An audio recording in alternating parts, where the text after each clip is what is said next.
this is an iHeart podcast. Guaranteed human.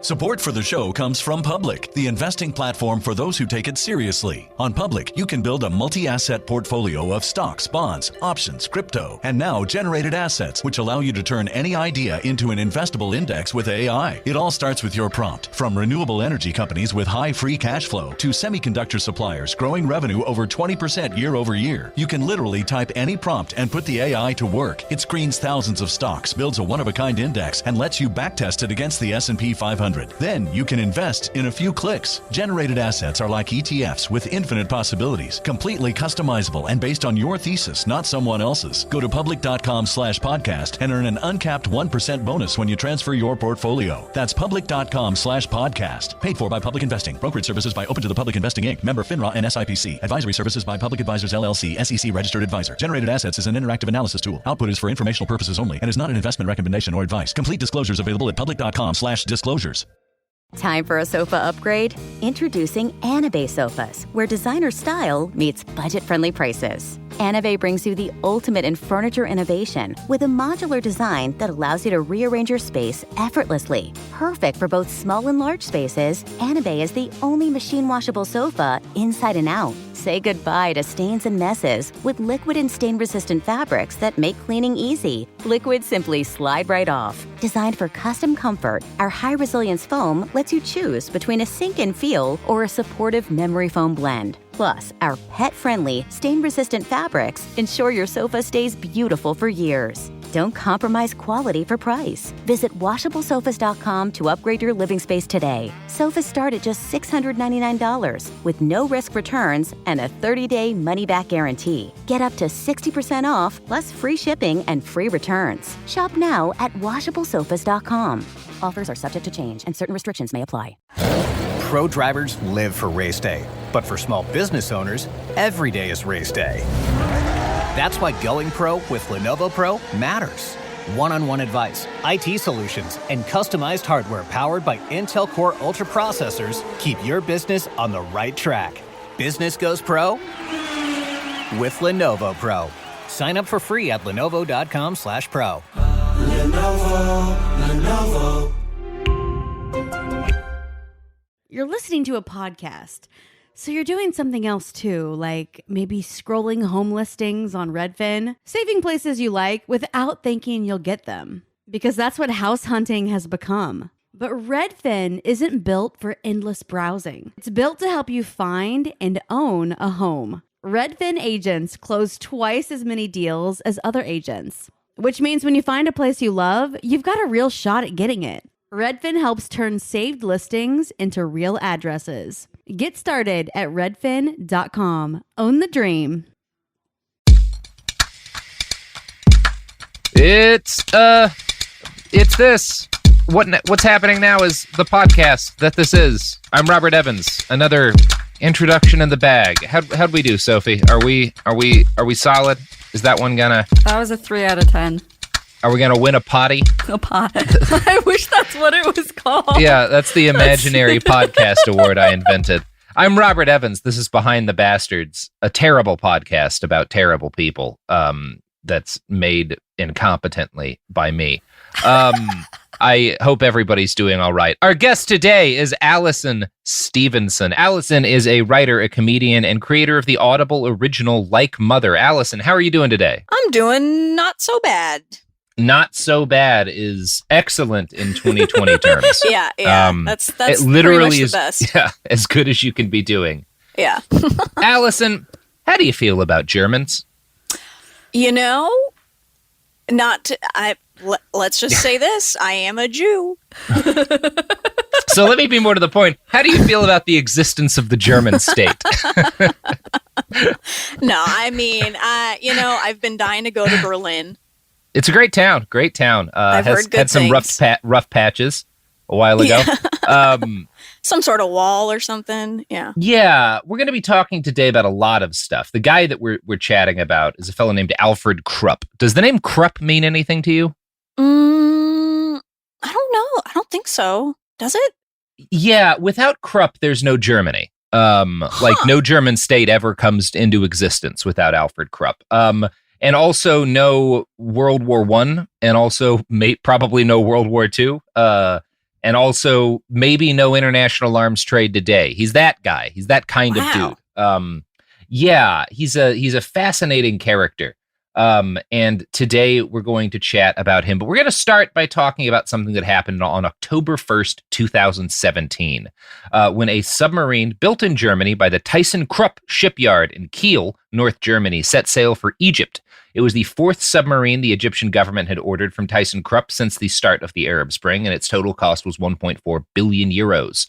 On its way to Egypt, it stopped at the port city of Emden, where it met a French-made Corvette-class attack ship, which was also built for the Egyptian Navy.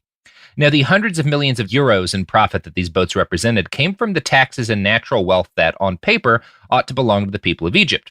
But they don't, because Egypt is owned by the dictator who took power there in 2014 after a military coup, Abdel Fattah al-Sisi. During his 6 years in power, Sisi has brutally cracked down on free speech, fought an unsuccessful but horrifically bloody counterinsurgency against Islamic extremists, and repeatedly murdered moderate protesters. Under his reign, food prices have risen and poverty in Egypt has soared. 33% of the country is now in poverty. So things aren't going great in Egypt, and one factor is that the country is basically owned by the military, which is grafting tax money in order to buy weapons from Germany.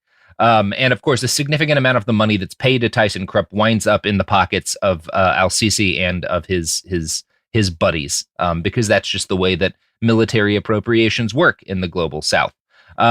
This is happening not just in Egypt, but all over the world, but particularly in Egypt, because no country on earth buys more German weapons than Egypt. And this actually has been going on a lot longer than you might think. We'll talk about that a little bit later. Also, as a note, Krupp makes all of the elevators you've ever been in. So yeah, big company. This is freaky, but for some reason, I was thinking about elevators, but I was thinking about Schindler. Yeah. Elevators. Oh yeah. I mean, it's we won't be talking about it super much this episode, but Alfred Krupp's descendants absolutely were responsible for tens of thousands of slave laborers in concentration camps to make German submachine guns. They're cool dudes, the Krupps. Okay. Yeah, no, this family's got some history to it. And yeah, so I started with that story because I think it illustrates kind of a weird continuity, because the relationship between Germany and Egypt and the selling of weapons actually started in the 1800s, and it's continued without break ever since, through 2 world wars and 3 or 4 different regimes.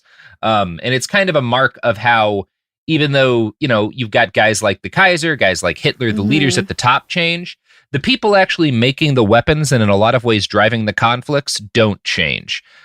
Because for one thing, the Krupp who was in charge of German arms production during World War II got arrested and sentenced at Nuremberg and did 3 years of a 12-year sentence and died the wealthiest man in Europe because the Allies needed him to make weapons for the Cold War. These are the guys who never get punished. Right? We throw all the blame at the Hitlers and the Goebbelses and stuff, and obviously those guys are fucking monsters. But the dudes who made the weaponry that allowed them to do what they did, and same thing with World War I, those guys never get punished because everyone wants them to make guns. Yeah, they have a posse, and everybody wants what they have, which is the ability to make more fucking guns.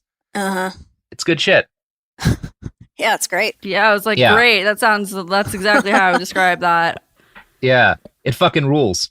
So Alfred Krupp, it would be fair to call him he's kind of like the real Tony Stark, right? If you want the actual guy, he's a brilliant engineer, inventor, innovator who sold weapons to everyone on the planet, and who was a visionary. He's not just a businessman; he's a guy who's able to innovate killing machines. And in fact, after a certain point, the only thing he was really capable of thinking about was how to build better guns to murder people with.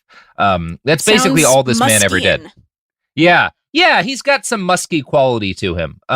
Although, unlike Elon Musk, Alfred was talented. So, yeah. Before we talk about Alfred, we've got to learn a little bit about his family, because the Krupps go back quite a bit in Germany. the first information we have on the family, the first Krupp that we know about, was a fellow named Arndt Krupp, who moved to a city called Essen sometime in the late 1500s. Now, Essen is located in the Ruhr, which is a coal-rich region that's the center of German industry. But at the time, it was a sleepy, small city. And we know very little about Arndt but that he was a man of means. We know he was rich because he signed his name in a book that was held in the city, like hall. And if you had a signature back in the 1500s, you were rich. Damn. Like nobody was signing shit unless you had money back then. Now, our most important source for this episode is the book The Arms of Krupp, which was written in the 1960s by a guy named William Manchester, who was a British man who'd actually fought against Krupp guns as a young English soldier. And I don't normally gush about the books that we have on this show, but I feel the need to here because while The Arms of Krupp is preposterously long, it is a massive, massive book. It's very readable. William is a really, really funny writer, and I enjoyed every page of this book, and I absolutely recommend reading it if you want to learn about the arms trade that currently dominates the world, because it's kind of about how it all got started. And for an example of William's writing style, I'm going to quote here how he explains that he knew Arndt Krupp was probably fat, because this is fun. Well, the record indicates nothing beyond a faceless blob. It is safe to hazard something about the first Krupp's physiognomy.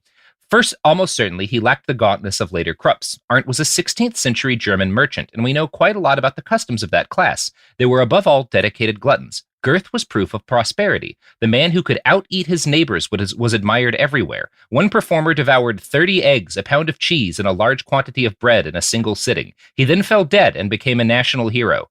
7-hour meetings were not uncommon. It has been estimated that the well-to-do spent half their waking hours either masticating or defecating. In these circumstances, only an abnormal metabolic rate could prevent a rich man from becoming obese, which I did not know and find fascinating. That's so weird. I kind of feel like we should bring that back a little. Mm-hmm. Just, yeah. It would be easier to chase down Jeff Bezos if he wasn't swole. You're right.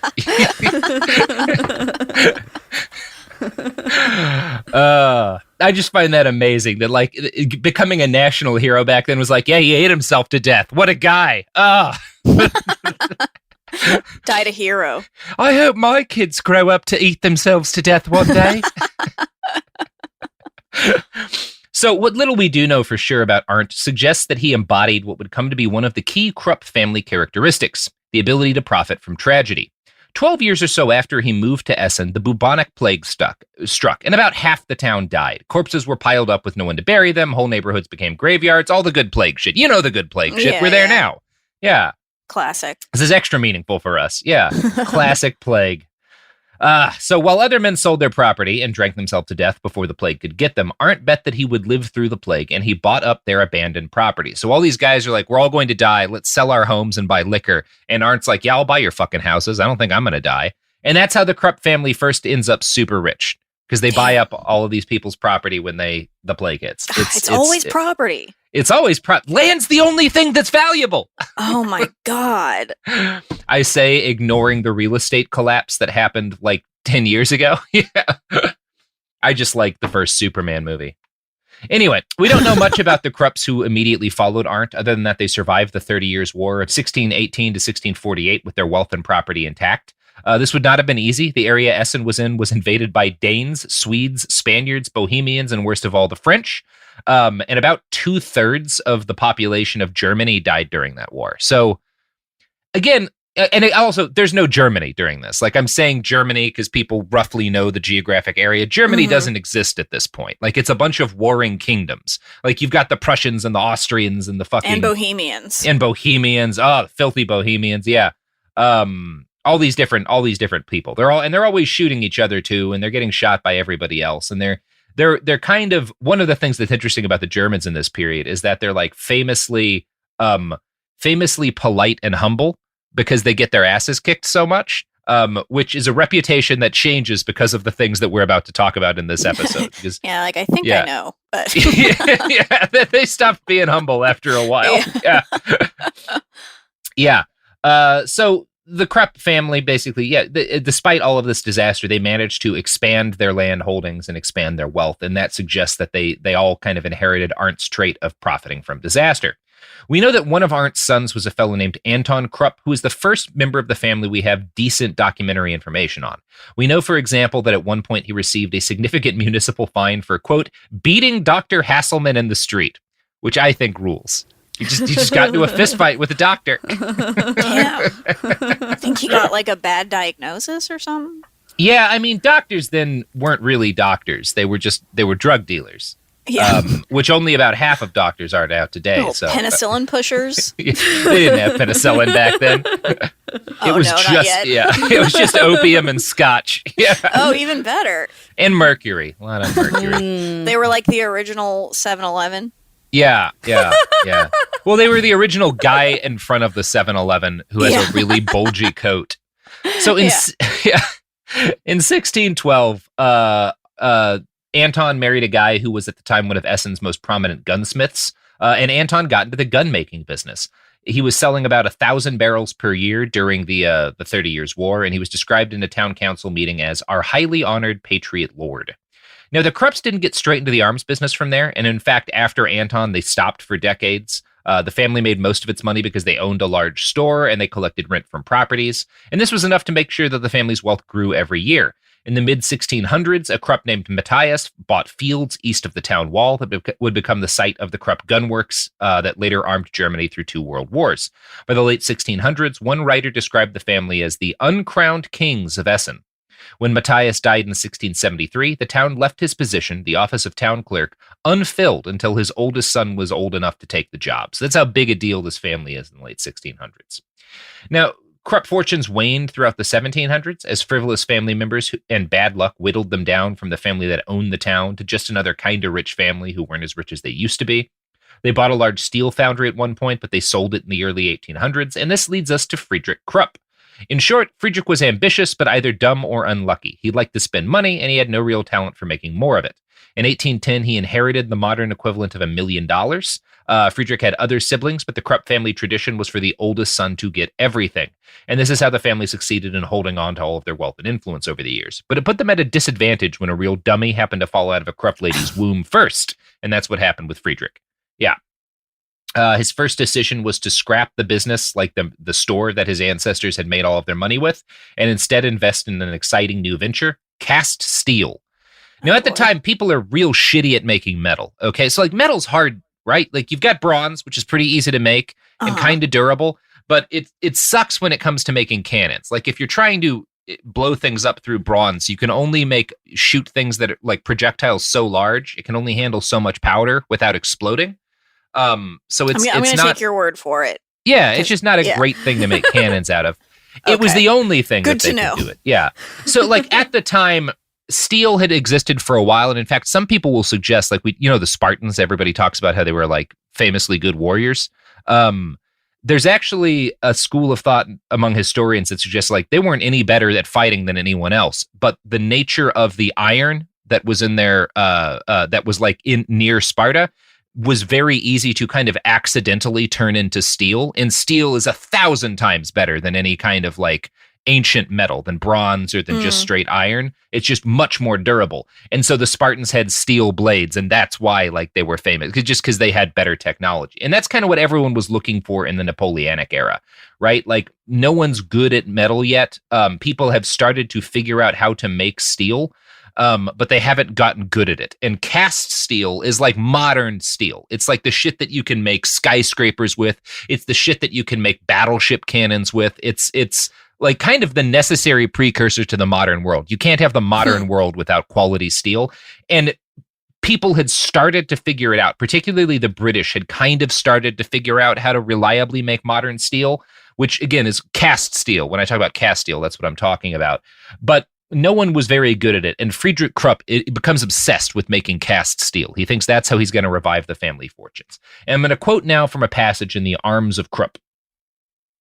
In the Napoleonic era, cast steel had a special cachet. It was the nuclear fission of its day, mysterious, glamorous, seemingly limitless in its possibilities. Steel, low-carbon iron, tough and malleable, is not a natural phenomenon. And in a time when chemistry was poorly understood, it was regarded as a marvel. In the past, smelters had produced small quantities of it by manipulating ore and carbon with rods, meantime regulating the flow of air through bellows. To produce the metal they worked on its feel, on its appearance, on hunches, and on sleights and arcana, handled down from fathers to sons. Until the 19th century, these hit-or-miss methods were good enough. But now, in the spring of the machine age, Europe was crying for big chunks of high-quality steel. The old smiths couldn't help, nor could the operators of blast furnaces. Furnaces produced only cast iron, which, with its high carbon content, was too brittle to be satisfactory. Attempts were made to fuse several small ingots of steel and cast them as a single block. The smiths were frustrated because the oxygen in the air combined with the carbon in the steel, ruining the whole batch. Yet some men could bring the thing off. The secret existed and had been discovered.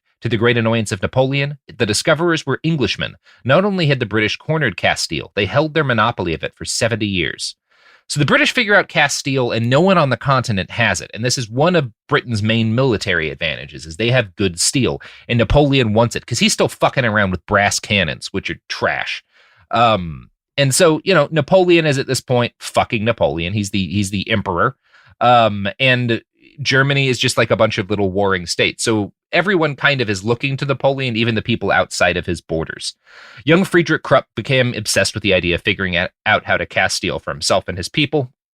And Napoleon announced a prize to whoever could figure out how to cast steel for continental Europe. He was going to give them like thousands and thousands of pieces of gold and shit. It was just a fortune worth of fucking French money.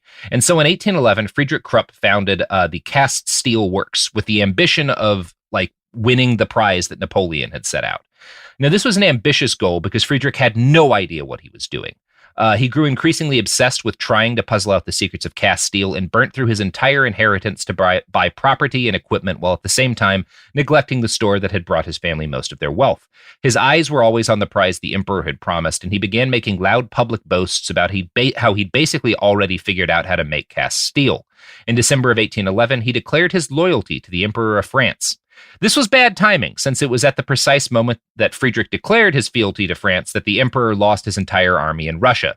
So Friedrich declares himself loyal to the French crown, and then the French crown loses all of its power by getting massacred in the frozen steppes of Russia. Bad timing for Friedrich. Yeah. So his loyalty wound up guaranteeing him a doomed job digging trenches for a French army that got its ass handed to it by Prussia while Napoleon was running away from the Cossacks. And the good news is that nationalism didn't exist back then, so most people in Essen felt as much loyalty to France as they did to Prussia, because again, no one's really German then. So as soon as Prussia took over and Napoleon's empire collapsed, nobody got revenge on Friedrich, which is what would have happened later. So he got to keep his ancestral house. Wait, so Friedrich's poor now? He's got no money? Yeah, he's broke now. Yeah, he's broke as shit. He loses all of his money trying to make cast steel. He fails. The emperor he was hoping to get a reward from is no longer the emperor. And it's just, trash luck and also kind of a dumb guy. Mm-hmm. Friedrich wasn't completely a failure. He succeeded in getting the Krupp family's first military contract, which was just supplying steel bayonets. And he sold quality tools and dies, but he was never able to make enough money fast enough to make up for all of the debts he'd incurred trying to figure out how to make cast steel. And of course, the other family business failed. So Friedrich did throw a bunch of money into making a big machine shop, which was finished in 1819, but only worked about half the year because he fucked up on it would rely on the local river in order to be able to function, because you don't have electricity then. So people will use rivers to move the different wheels and shit that need to. Anyway, it's a bad, he makes a bad bet and his fucking machine shop doesn't work. And he spends the last 2 years of his life impoverished and bedridden, ranting incoherently about his ruined life and fortune. He dies at age 39. Damn. So kind of a bummer of a story. Yeah. Wow. Now, so don't always chase your dreams is the moral of that story. Don't ever chase your dreams. Yeah. Never, ever chase your dreams. If there's one lesson of this podcast, it's that dreams are a bad idea. Yeah. And it's okay to give up. Yeah. If everyone would just sit alone in a dark room until they died, we would have no Hitlers, no Stalins, no Saddam Husseins, no penicillin either. So it's a mixed bag. But we're not leaving our house. But we're not leaving our houses. How are you going to get sick? We're not getting syphilis. Yeah. Yeah. Anyway, enter Alfred Krupp. So Alfred Krupp was Friedrich's son, and he was 14 years old when his dad died, but that was enough to make him a man by the standards of the time. And he was, to say the least, an odd child. He was terrified of fire, which is like not unreasonable, but if your entire family business is operating a forge, it's kind of weird that you're scared of fire. He was fascinated by smells, and particularly the smell of horse shit, which he loved more than anything in the entire world. Okay. This dude, his entire life, loves horse shit. Like, cannot get enough of it. Thinks that it, like, inspires him and, like, sets his mind going and gives him his best ideas, and it's great for his health. Like, he absolutely loves horse shit. Wait, is there anything behind this, or is it just... I don't know, but it's his entire life. We'll talk about horse shit a few times in this episode because he fucking loves horse poop. Damn. Yeah, it's very strange. He was equally insistent. As much as he loved horse poop, he was insistent that his own breath was poisonous, and so he moved around constantly in order to avoid breathing it in. He was convinced that if he stayed in the same room for too long, he'd breathe in all the oxygen and die. It's a weird ass dude. He's a very weird dude. He's a weird ass guy. I don't know. So, like, as a result of this, sleep was a nightmare for him. He couldn't really sleep. He had chronic insomnia his whole life. Like, he's just a miserable, neurotic wreck of a man who loves horse shit. It's awesome. Damn. Yeah. Yeah. He's a very strange dude. And I'm going to quote William Manchester writing a little bit more about him here. What can I ask real quick? Yeah. So was he like carrying horse shit with him? He just made sure horse shit surrounded all of his homes. Okay. And also later in life made sure that his homes had specific like ducts to take the smell of horse shit up into his rooms. Whoa. He wanted everything around him to smell like horse shit at all times. He could not get enough horse shit. This is really making me want to smell horse shit. I'm very It's curious. Not great. Like, it's not as bad as normal shit because they're vegetarians, right? Like, they don't eat meat. Like, I grew up with, like, cows and horses and shit on, like, pastures. And, like, it's not as bad as, you know, dog shit or something. But it's not a pleasant smell. It's shit, you know? All right. Yeah. Anyway, here's William Manchester writing about this weird-ass poop-loving dude. Yet his chronic insomnia, which would have crippled another executive, actually may have made Alfred more efficient. He was such a bundle of neurotic quirks that they seem to have supported one another. At night, for example, he wrote business memoranda. A compulsive writer, over 30,000 of his letters and notes are extant. He trained himself to scribble in the dark, crouched sweating under his eiderdown. After dawn flushed his workers from their beds, they would find Krupp scrawled praise or scorn, heaped propped on their benches. To them, his energy was a marvel. To us, the greater marvel is that he kept this up for over 50 years without once being institutionalized. So he's a bizarre man. And no fucking shit, Robert. No fucking shit. He's so weird. Anyway, this is the man who helps invent the military-industrial complex and creates Germany. He's a fun dude. Yeah. What a fantastic way to introduce this episode. I mean, honestly. So Alfred inherited a tremendous amount of debt and a broken business because, again, his dad was kind of a dumbass. But Alfred was not dumb. One thing, again, unlike Elon Musk, he's legitimately a genius. And he was very shrewd enough. He was shrewd enough to see what assets he had. The forges he'd inherited were substantial, and while his father never unlocked the secrets of cast steel, they were good enough to make stuff people could use. And for 4 years, Alfred toiled, learning through trial and error how to make stronger and more useful steel, and also developing an eye for business. He broke even for the first time in 1830, and from then on, his career moved steadily upward. He'd inherited 4 workers from his father, and thanks to a family loan in 1830, he hired 5 more employees that year. Alfred was obsessive. He inherited workers? Yeah, workers come with the company. They're still kind of like they're peasants still at this period. So it's kind of like it's not, you don't quite own them because they can quit and go find other work, but it's really uncommon. You tend to work for the same people your dad worked for, right? Oh, like that's kind of the norm. Yeah. This is not that far from medieval times, right? Gotcha. Yeah. Alfred actually is responsible for kind of turning Krupp into one of the first like modern style businesses in the world. Like he invents the pension, among other things. Huh. Yeah, he's a weird dude. So yeah, Alfred was obsessive. He rode his workers relentlessly to ensure the steel they produced was as close to perfect as possible. He toured with samples of his products all through central Germany and returned home after 3 months with pockets filled with orders. In his first sales trip abroad, Alfred had found his first true talent: salesmanship. In 1834, when the 36 Germanic states of Europe established their first common market, which abolished all the internal tariffs, Alfred pompously sent the government a letter declaring that he would meet all of the German Union's steel needs on his own. This was a lie. He couldn't do anything near this, but it got his name in people in government's ears, and that was his goal. So as Alfred developed new methods of making better and better steel, he grew equally paranoid about corporate espionage. He started requiring all of his employees to swear personal oaths of loyalty, and he started locking them into the works when they were doing their job. He's, again, kind of a dick. That seems to be a theme, is like paranoia with these types of people. Yeah, I mean, one could argue doesn't make them bad at their jobs. Yeah.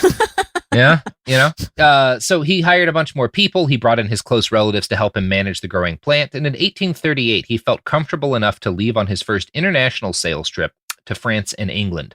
France had a lot of business to offer Krupp, and most days he returned to his hotel triumphant with more steel orders to send back home. But on the rare occasions when he was turned down, Alfred collapsed entirely. At one point, he was bedridden for 5 days after a French company refused to buy his product.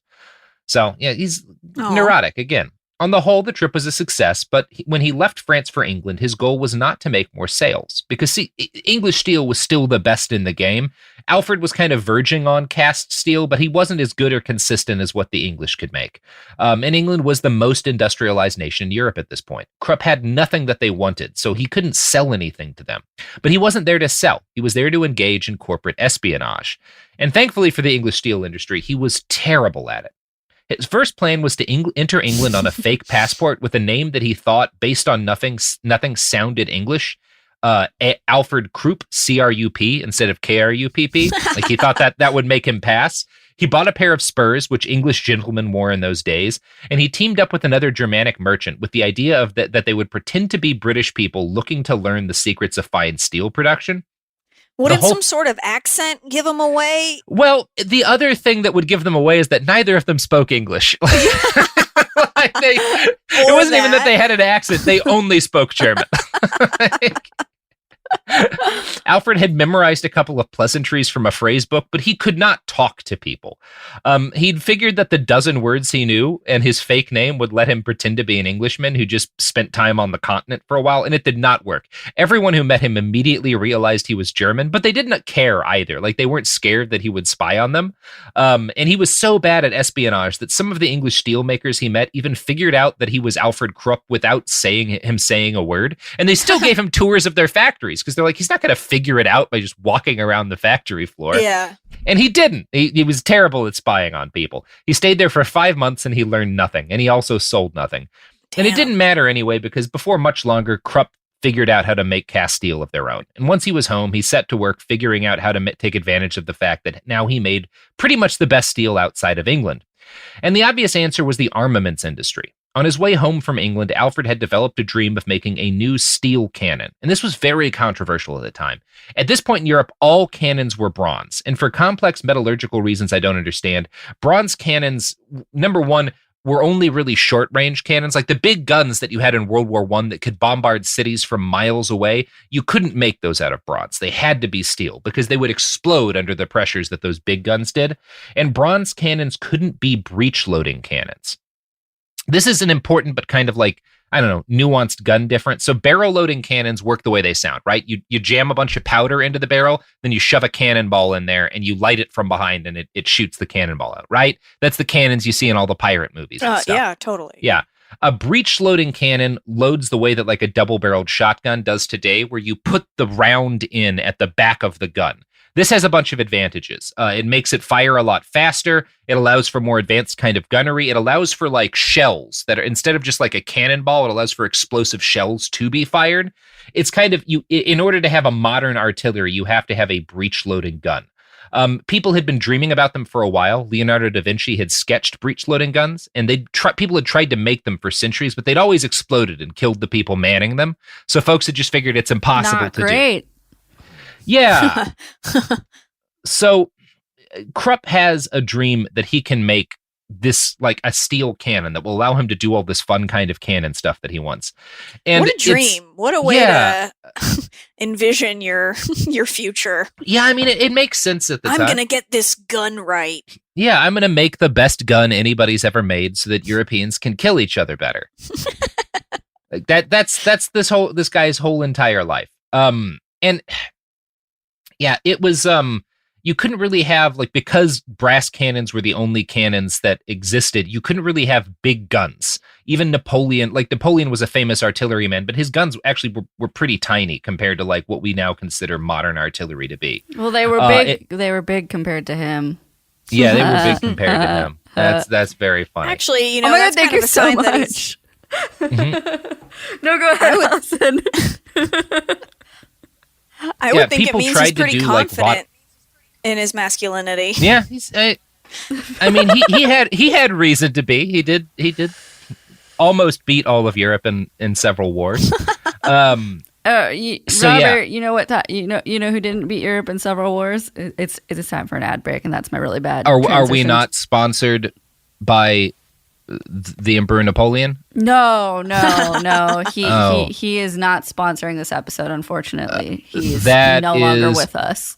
Unfortunate. I have geared this entire episode to winning the Emperor's favor. Well, I guess we'll try to get Tsarist Russia as a sponsor. Until then, here's some ads.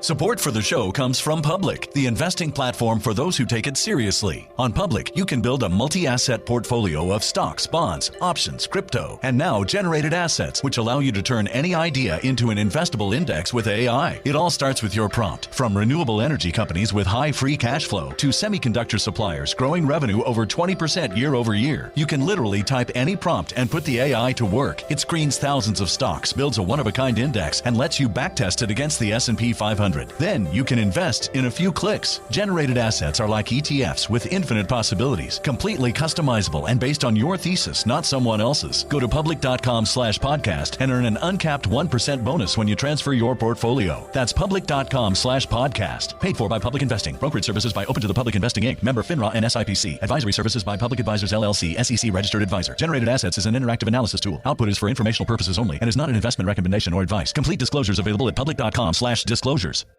Kids, pets, life, your sofa sees it all. But with a washable sofa, stains don't stand a chance. All of our sofa collections come with fully machine washable covers and cushions, making cleanup effortless. Liquid and stain-resistant fabrics provide extra protection against everyday messes. Plus, with modular designs, you can rearrange your sofa however you like. Perfect for growing families and changing spaces. Starting at just $699, it's time to upgrade to a stress-free, mess-proof sofa. Visit washablesofas.com today and save. Offers are subject to change and certain restrictions may apply.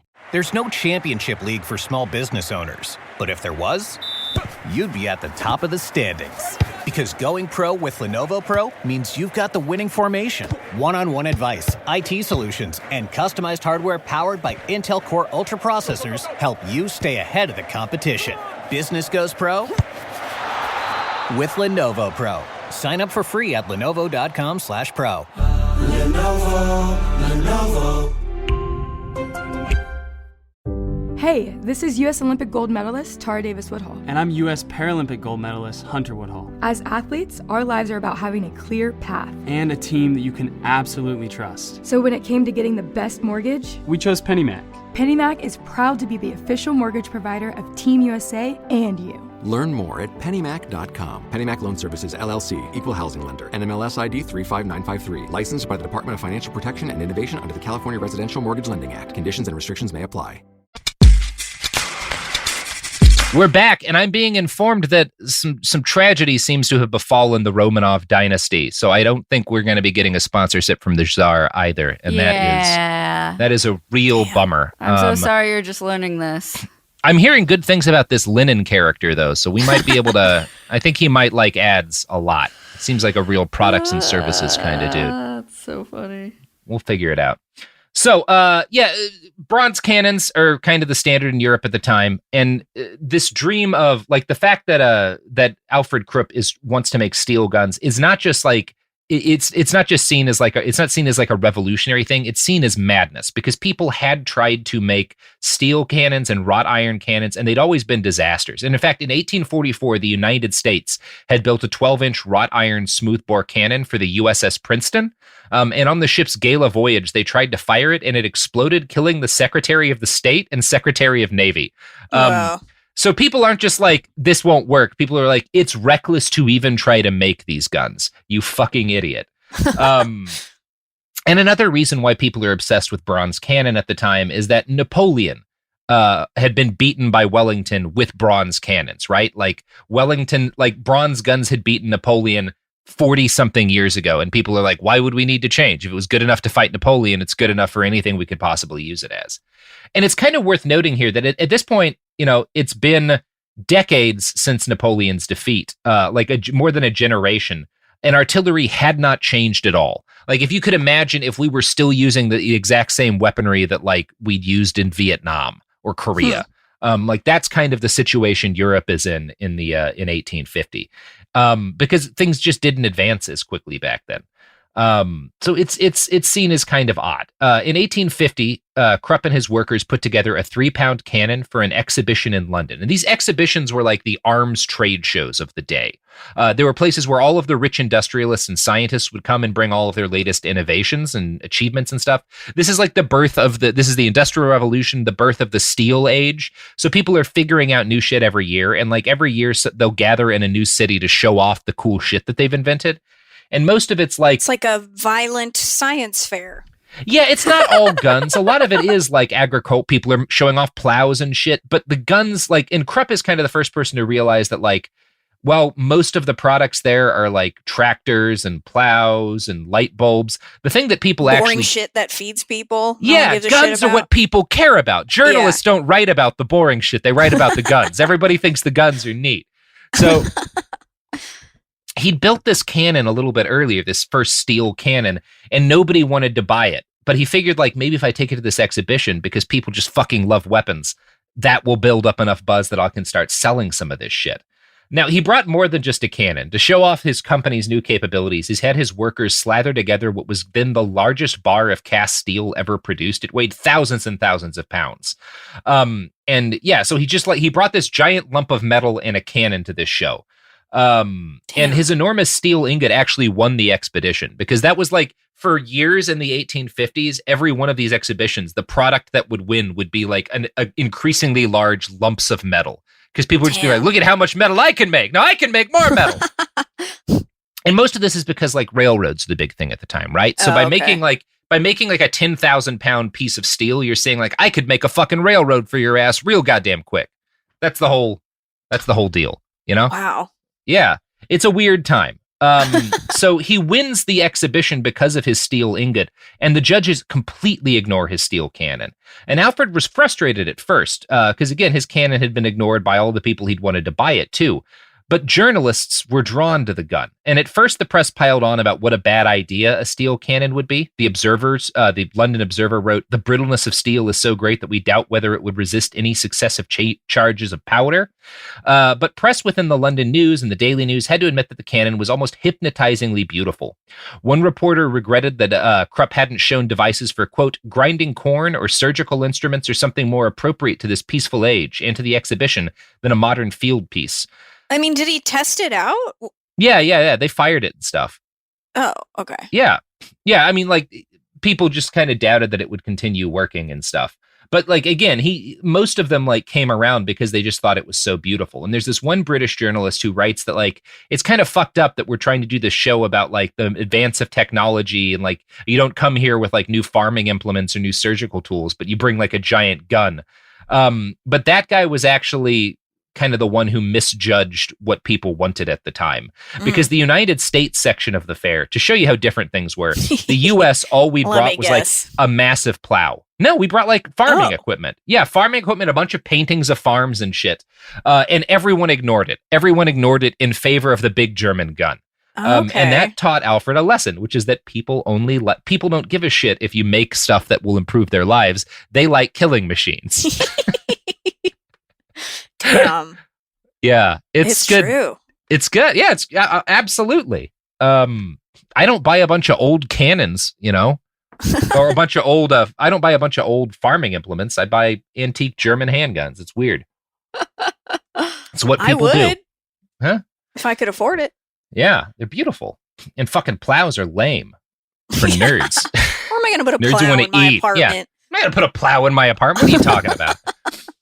So Alfred Krupp was the only man at the time who really realized this, that you could basically, at this point in time, weapons technology was entirely driven by militaries. And there were outside firms who would make weaponry for them, but it was basically hey, we need this kind of gun, and they'd try to figure out how to make it. Alfred was the first person to be I'm going to make something they don't want, and I'm going to force them to want it. That was new, and he was the first guy to figure this out. Okay.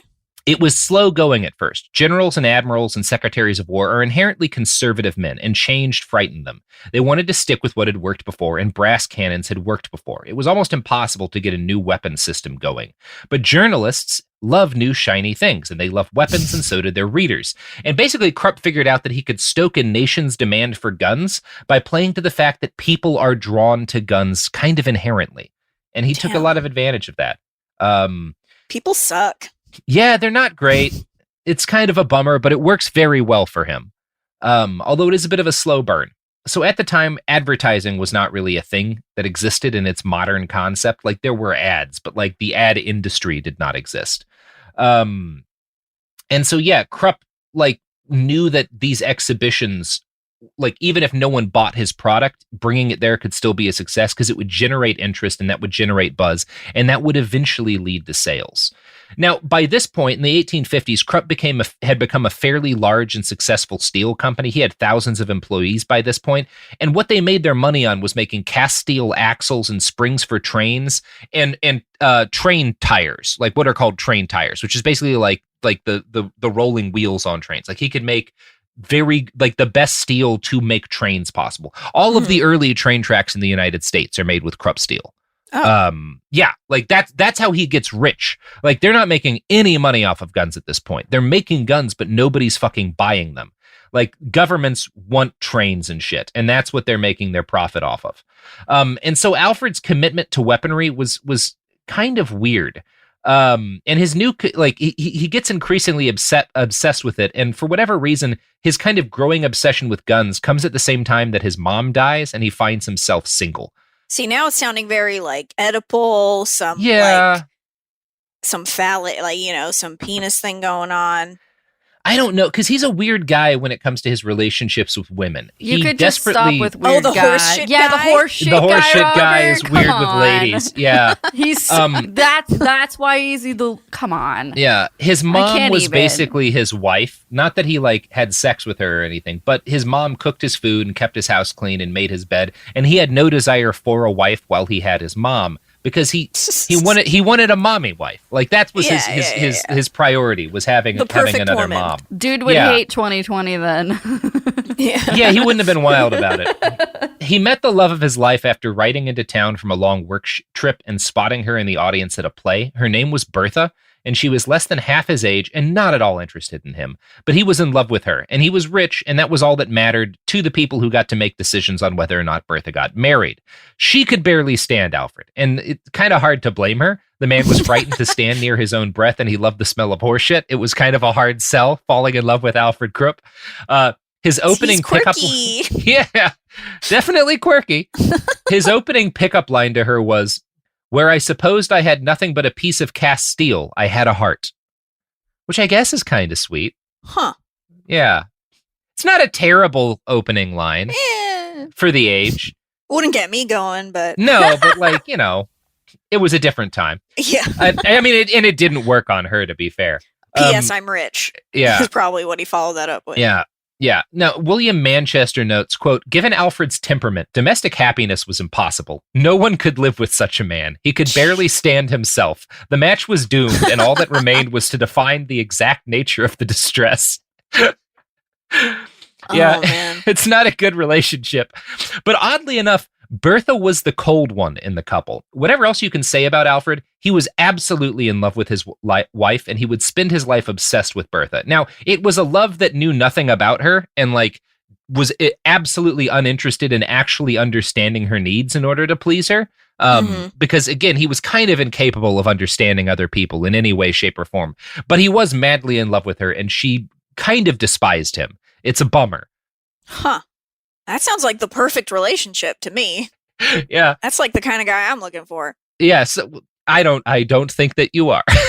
I don't think anybody wants to be with Alfred Krupp. Okay, no, not him specifically, but So in order to woo her after getting married, he constructed a massive and completely insane house for her, the Garden House, which was a gigantic, mostly glass building that incorporated a number of greenhouses into it, which were meant to grow beautiful hothouse flowers. It also held habitats for peacocks, grapevines, pineapple groves, all in this giant glass castle in the middle of Essen, which doesn't sound terrible so far. That sounds lovely. But there were some weird aspects of it. But it smelled like horse shit. Well, worse than that, actually, because he'd built the garden house directly in the center of his giant steel factory. And if you've never been in a steel smelter, they put out an enormous amount of soot and pollution. And as a result, within months, every window of the garden house was permanently stained brown and caked in filth. All of the plants died. I have to assume the peacocks did too. He had basically moved his wife to a glass mansion in the middle of a smokestack. Oh, God. What an idiot. And to make matters worse, the house had one other feature I haven't mentioned yet. There was a glass crow's nest peeking out of the top of the roof so that Alfred could spy on his workers at all times. So it was kind of a nightmare, in other words. I'm going to quote from the arms of Krupp here. Alfred was installing heavier and heavier machinery, and the grunt of his steam hammers rocked the foundations of his home. Bertha couldn't keep glasses on her sideboard. If she put them out after breakfast, all would be cracked by lunch. Alfred didn't seem to mind. He was proud of the house, and to his wife's annoyance, he became a homebody. When she complained about the dishes, an admiring friend jotted down her husband's reply. "It's only a few porcelain plates. I'll make the customers pay for them." And when she countered with a plea that he take her away for just one evening to a concert, he answered sharply, "Sorry, it's impossible. I must see that my smokestacks continue to smoke, and when I hear my forge tomorrow, that will be music more exquisite than the playing of all the world's fiddles." Jeez. So, a terrible man to be married to. Yeah. It is probably not surprising that Bertha left him as soon as she possibly could. And obviously, she couldn't leave him. Like, there was no getting divorced as the wife of a rich woman in the 1850s in the center of Europe. But she claimed to be sick with exhaustion, and she might have been a hypochondriac. But basically, she played well enough at being ill, or she actually got ill because they did live in a poison box in the middle of a factory. That Alfred just kind of would send her off to different spas and health cures and stuff in various fancy towns. Like, that's what you did if you were rich and sick. You would go off to some spa to heal. So he sends her off to a bunch of these places. I mean, that's what they do today too, right? Yeah, it's not wildly different now. They get a private island just to unwind. Yeah, and that's basically what Bertha spends the rest of her life doing.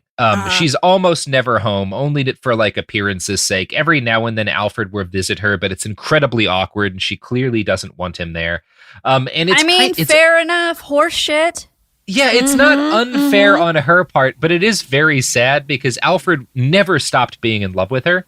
He wrote her constantly, laying out every detail of his life and business in agonizing, like, granular detail, which is why we know so much about him. Here's he my wrote question. about everything he ever did to his wife. Do we know what did she smell like horse shit? Like, No, I don't think so. Would he be like, "Oh, I got you a new candle," and it would just be like a horse shit scented candle? He just liked having horses all around wherever he lived, so that they would shit around where he lived, and it would smell like horse shit because that was his favorite thing. I just can't get over it. It's very strange. You're saying things, but I'm still stuck on the horse shit. It's kind of impossible not to think about because I've never heard of anyone having that particular. I mean, it seems like a kink at this point, right? Yeah, it's gotta be. It's gotta be. Like, his biographer even describes it as a fetishistic devotion to poop. Like, it's very weird. So Alfred, again, wrote out every detail of his life to his wife in this constant stream of letters, and Bertha clearly did not care and barely responded. She would occasionally justify her lack of response by saying she was too exhausted by her illness to write. Alfred solved this problem for her by providing her with a series of form letters that she could just fill in the blanks on in order to respond to him. And we have these form letters, and they are the cringiest documents I've ever read in my entire life. Oh my God. Yeah. Here's one of the form letters that he gave his wife I received your note of blank, and note there from with parentheses pleasure dash sorrow, and she could just kind of check whichever one she was feeling, that things are going not well. As for myself, I am very well, thank goodness, and yet certainly not yet plump and fat, but hope this will remain so soon. Like, these are all like different fill-in blanks and stuff.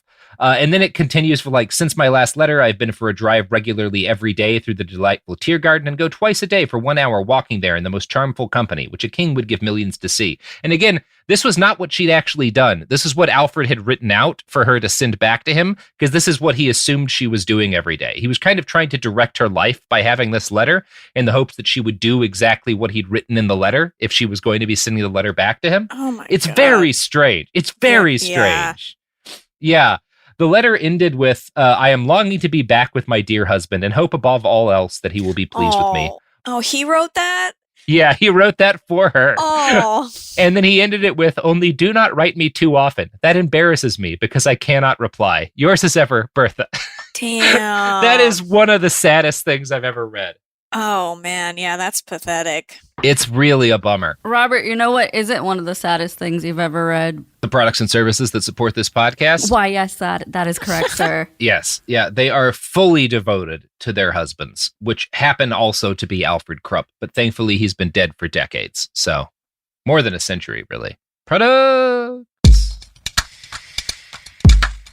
Support for the show comes from Public, the investing platform for those who take it seriously. On Public, you can build a multi-asset portfolio of stocks, bonds, options, crypto, and now generated assets, which allow you to turn any idea into an investable index with AI. It all starts with your prompt. From renewable energy companies with high free cash flow to semiconductor suppliers growing revenue over 20% year over year, you can literally type any prompt and put the AI to work. It screens thousands of stocks, builds a one-of-a-kind index, and lets you backtest it against the S&P 500. Then you can invest in a few clicks. Generated assets are like ETFs with infinite possibilities, completely customizable and based on your thesis, not someone else's. Go to public.com/podcast and earn an uncapped 1% bonus when you transfer your portfolio. That's public.com/podcast. Paid for by Public Investing. Brokerage services by Open to the Public Investing Inc. Member FINRA and SIPC. Advisory services by Public Advisors LLC, SEC registered advisor. Generated assets is an interactive analysis tool. Output is for informational purposes only and is not an investment recommendation or advice. Complete disclosures available at public.com/disclosures.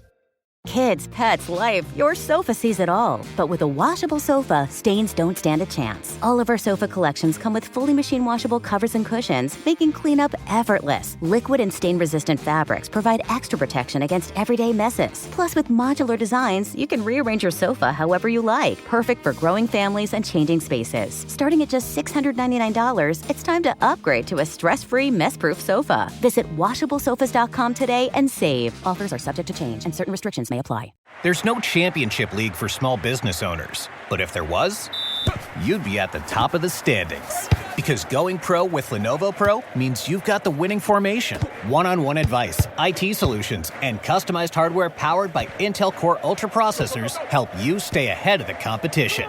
Business goes pro with Lenovo Pro. Sign up for free at lenovo.com/pro. Lenovo.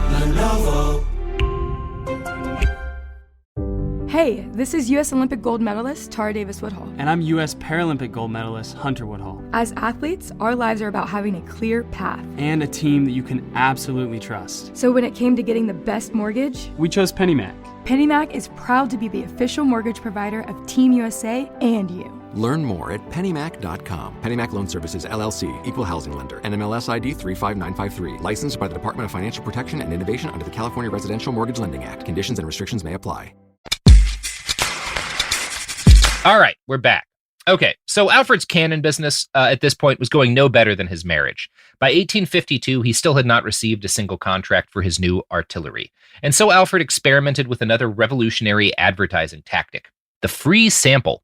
Better known for little plastic cups of snacks at Sam's Club and wee little coffee cups at Trader Joe's, Krupp did the same thing with field cannons. He sent the whole cannon for free to the King of Prussia because he couldn't sell it. And he also had another one made and sent off to Tsar Alexander of Russia. While the King of Prussia couldn't have cared less, the Tsar immediately set to testing the cannon, firing thousands of shots through it and then examining the barrel for imperfections. When he saw it was untouched, the Tsar declared the cannon a freak of nature and ordered his men to preserve it in the National Artillery Museum, rather than ordering more or something, which is a bit of a bummer. So, like, he can't catch a break in selling people killing machines, which really fucks up Alfred. I'm starting to feel bad for this guy. Am I supposed to hate him? Yeah, eventually, but he is a sad character. Yeah. So there was clearly no money in guns, but Alfred couldn't stop making guns. He and his team designed and built a new 12-pound cannon, and they brought 3 of these and when I say a 12-pound cannon, that's the size of the weapon of the ball that it fires is 12 pounds. Like the gun is hundreds and hundreds of pounds. So they brought 3 of these gargantuan weapons to Paris for 1855 for the Universal Exposition, which is another one of these big technology expositions. And again, at this point, Krupp had made a grand total of $0 on cannons. The company made its money by this point selling revolutionary railway tires, for which Krupp had a patent, and by making machine tools. Krupp brought another gigantic steel ingot to this exhibition too, and this one was so large that it collapsed the floor it was standing on and nearly killed all the judges. Whoa. Because it's like tens of thousands of pounds. And he won again, of course. His ingot won again. They're like, hell, but as usual, I almost died. Yeah. You win. Yeah, well, I almost killed everybody. Like, clearly this is the best piece of metal. It nearly killed us all. Yet, oddly enough, they're not at all interested in the killing machines that he makes. But of course, as usual, the press and the actual people who attend the show are fascinated by his guns. And Alfred had devised like a beautiful way to show them off, a special display with 3 steel cannons and 6 polished steel breastplates. It was the talk of the exhibition. But after 6 months on display, only one order came through. 26 steel cannons for Said Pasha, the Wali of Egypt. And this is what I was talking about at the beginning. This is the start of the Germans selling arms to Egypt. Gotcha. And it continues. In 2020, Egypt imports more German guns than any other country. So this starts under Alfred Krupp, and it has not ended since. Oh, wow. But selling it's weird how, and it's the same company. It's Krupp in the modern era selling them submarines. It's Krupp selling them cannons in 1852. Like, Yeah. Interesting. But selling a few guns to Egypt was not enough to make a meaningful amount of money for a company the size of Krupp. As the 1850s drew to a close, Alfred was still subsidizing his cannon habit by selling train parts. He'd nearly sold an order of 300 12-pound guns to the Emperor Napoleon III, but the deal fell through because a French family, the Schneiders, had just started a new gunworks at Le Creusot. They lobbied the king to not buy German guns, and the first salvo would become an incredibly competitive international arms market. So, yeah, the 3 big gun companies in World War I and World War II are Krupp, Schneider, Creusot, and Armstrong, which becomes Vickers.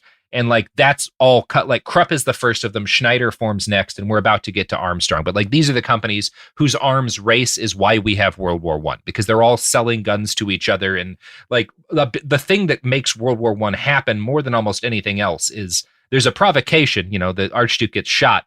But that stuff like that had happened before. The reason that they actually wound up fighting is that there was this interlocking series of rearming schedules, and everyone was convinced that they were in the best position as opposed to their rivals, and that if they waited to have a war in another couple of years, their rivals would have better guns. So that's like why the fucking war happens. And this is the start of that process. So Krupp's first major international success came courtesy of Russia. After years of admiring Krupp's cannon in his museum, the Tsar finally started buying Krupp guns in bulk. They start buying thousands of these weapons. And this sets international arms dealers afire trying to copy Krupp's steel cannons. And it sets the governments of these countries equally on edge out of fear of falling behind. Alfred designs a breech-loading cannon in the late 1850s, and when he tries to sell it to the English because his own company didn't want it, another firm called Armstrong edges him out and promises the crown they can make the same gun but better in English. And this is really the first arms race. Is this like Alfred starts selling guns to the Russians, that freaks out the English and the French. He's trying to sell guns to those governments, but they build up their own firms and they all start competing as to who can get the best guns fastest. That starts now. From the arms of Krupp, quote, "The arrival of Armstrong completed Europe's deadly triumvirate. Krupp, Schneider, and Armstrong over the next 80 years were to be celebrated first as shields of national honor and later, after their slaughtering machines were hopelessly out of control, as merchants of death." So that's pretty cool. That's good stuff. And it all comes from this guy who just like is obsessed with making cannons and wants people to like his cannons. And it leads to the killing fields of World War I. It's pretty sweet. It's like a real admirable, like I could see it being like a classic American movie. Yeah, he is. He's this bootstraps figure. You know, his dad leaves him in debt and like nobody takes him seriously. Everybody laughs at his guns and then his guns wind up killing 20 million people. Yeah. And it's funny, in World War I, a bunch of the shells that the British were firing at Germans and killing German boys with had Krupp markings on them because Krupp had the patent on the type of explosive shell that was most common in World War I. So all of the foreign countries who were using like shells with Krupp patented like explosives in order to kill German kids, those shells had Krupp written on them because that was part of the legal contract they'd signed. Damn. Isn't that fucking cool? I don't know if that's the word I'd use, but I think it's fucking sweet. I think it's awesome. I think that's just great. Because again, you know, people talk about the fucking deep state. This is an actual example of that kind of thing. You've got, you know, these different governments. You've got the French king in the war that we're about to talk about. You've got the Republic of France in World War I. You've got, you know, the Great Britain, and you've got, you know, the fucking the Imperial Germany and the Nazi Germany.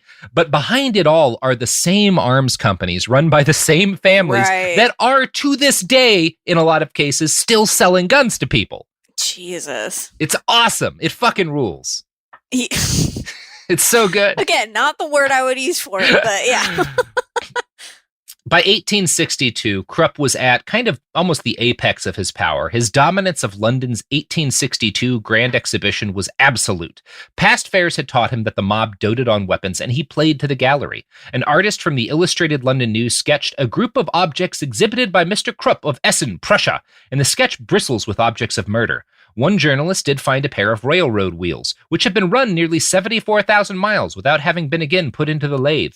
But he was a digger, an exception. His colleagues' eyes were riveted on Alfred's artillery, and their speeches and their cheers were strident. The Morning Post, the Daily News, the News of the World were enthralled. The Spectator rapturously told of ladies standing in mute delight and men dreaming of the battle music of the future.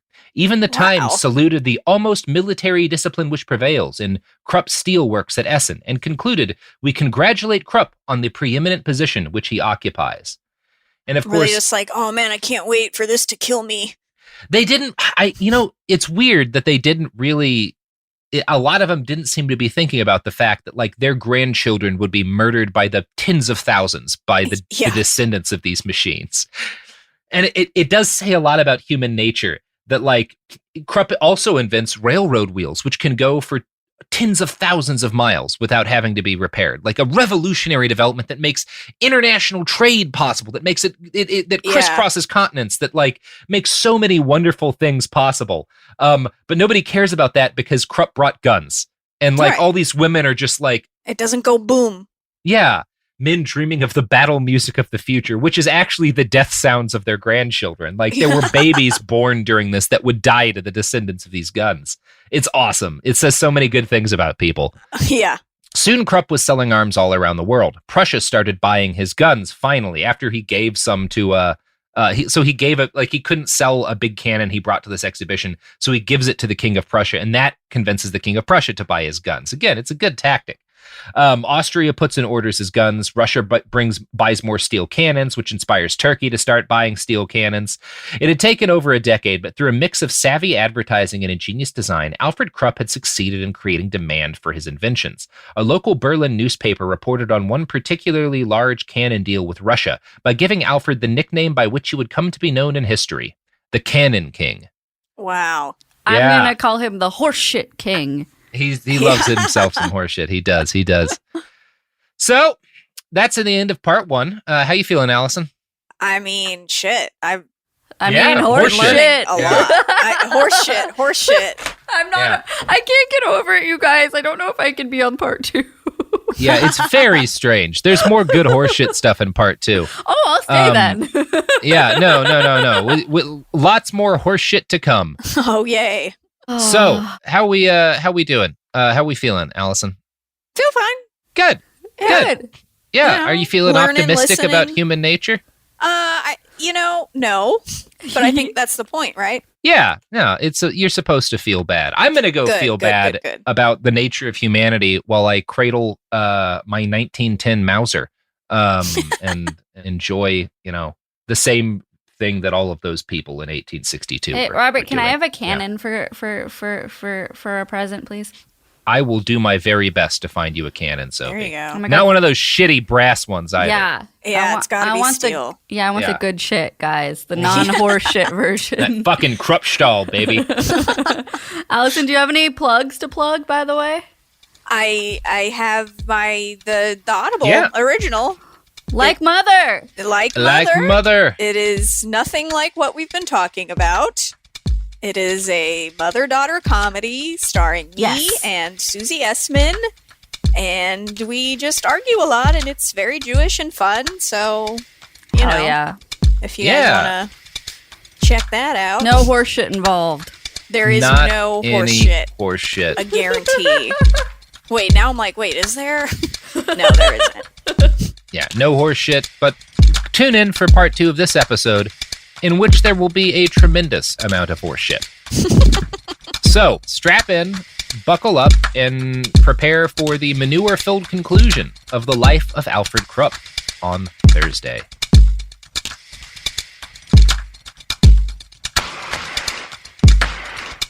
Time for a sofa upgrade? Introducing Anabay sofas, where designer style meets budget-friendly prices. Anabay brings you the ultimate in furniture innovation with a modular design that allows you to rearrange your space effortlessly. Perfect for both small and large spaces, Anabay is the only machine-washable sofa inside and out. Say goodbye to stains and messes with liquid and stain-resistant fabrics that make cleaning easy. Liquids simply slide right off. Designed for custom comfort, our high-resilience foam lets you choose between a sink-in feel or a supportive memory foam blend. Plus, our pet-friendly, stain-resistant fabrics ensure your sofa stays beautiful for years. Don't compromise quality for price. Visit WashableSofas.com to upgrade your living space today. Sofas start at just $699 with no risk returns and a 30-day money-back guarantee. Get up to 60% off plus free shipping and free returns. Shop now at WashableSofas.com.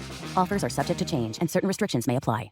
There's no championship league for small business owners, but if there was, you'd be at the top of the standings. Because going pro with Lenovo Pro means you've got the winning formation. One-on-one advice, IT solutions, and customized hardware powered by Intel Core Ultra processors help you stay ahead of the competition.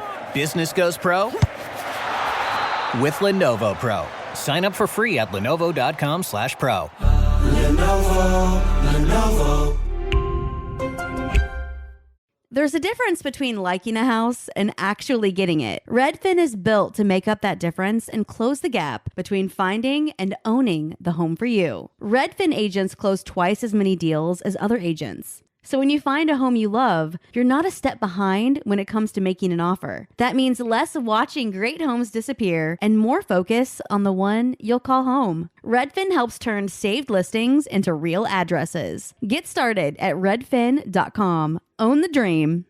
This is Bethany Frankel from Just Be with Bethany Frankel. Let me be blunt. Most dog food is junk. It just is. And I'm not feeding junk to Biggie and Smalls. That is why they eat Just Food for Dogs. It's real, 100% human-grade food with ingredients I actually recognize, not mystery pellets pretending to be healthy. And once I switched, the difference was obvious. Better digestion, better skin, more energy, dogs who actually feel good instead of just surviving dinner.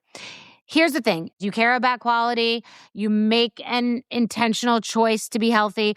So why are you gambling with your dog's health? So let's think about our furry babies. Go to justfoodfordogs.com right now and get 50% off your first box.